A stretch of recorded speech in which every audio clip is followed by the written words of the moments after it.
Hey there, we'll be taking a look at your website's general settings.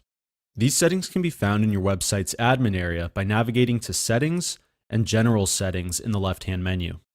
In here, we have 6 tabs: General, Brand Images, Social Media, Localization, Search Settings, and Integrations. So the first thing I want to show you is in the top left corner of the admin area, you'll find a drop-down with your website's name. In here, you'll see your website ID number, the status of your website, which website plan you currently have, as well as the URL of your website. Now, if you manage more than one website within the platform, you can always click this button, See All My Websites, to toggle to the one you want to work on.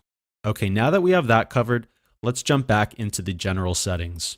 So in this first general tab are some of the most basic settings that you'll want to configure for your website, such as website name, phone number, the default email address, the status of your website, whether you want it to be live or in staging mode, whether or not you want the website to be visible to search engines, as well as one important setting if you're located within the EU.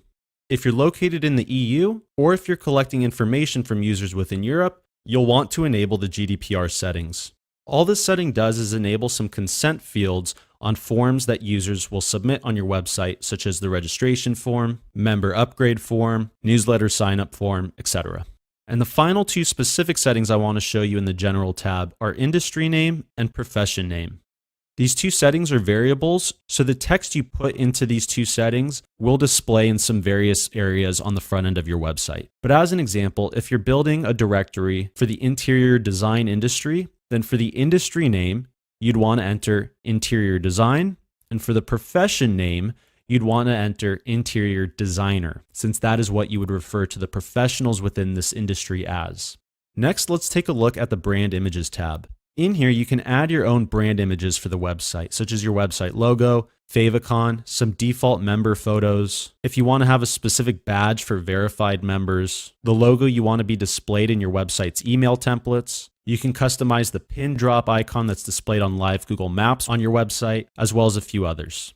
Now, if we go into the Social Media tab, here's where you can enter the URLs for your various social media profiles, such as Facebook, Twitter, Instagram, YouTube, and more. All you need to do is copy the URL of your profile on one of these social media platforms and paste it into the corresponding setting here. Once you do that, an icon will be displayed either in the header of your website or the footer, depending on which you enable. And that icon, when clicked, will take website visitors to your profile on that social media platform.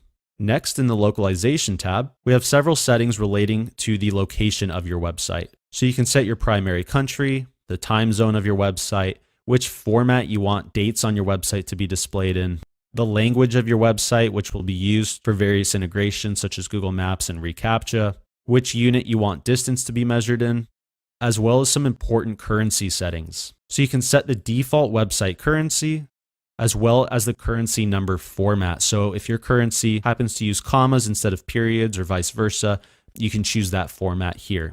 Next, in the Search Settings tab, this is where we can configure the settings for searches that are conducted on your website. So you can customize the default member search URL. You can choose whether you want members who only have completed filling out their profiles to display in search results on your website. Default search radius, whether or not you want location-based searches to be strict matches, or if you want to leave them a little broad so that users can view more search results than they otherwise would have been presented with. And lastly, if we go into the Integrations tab, it's important to keep in mind that these settings are reliant on the live domain being connected to your website because it includes standard integrations like Google Analytics, Maps, and spam protection, which all first require the domain to be connected to your website. And finally, if you're looking for a specific setting but can't seem to find it navigating through these tabs, you can always use the keyword search here in the top right-hand corner. So for example, if we type in radius and we go to the Search Settings tab, you can see all the settings that have to do with radius. And that's it. If you have questions, please reach out at any time. Our team is always happy to help and support you.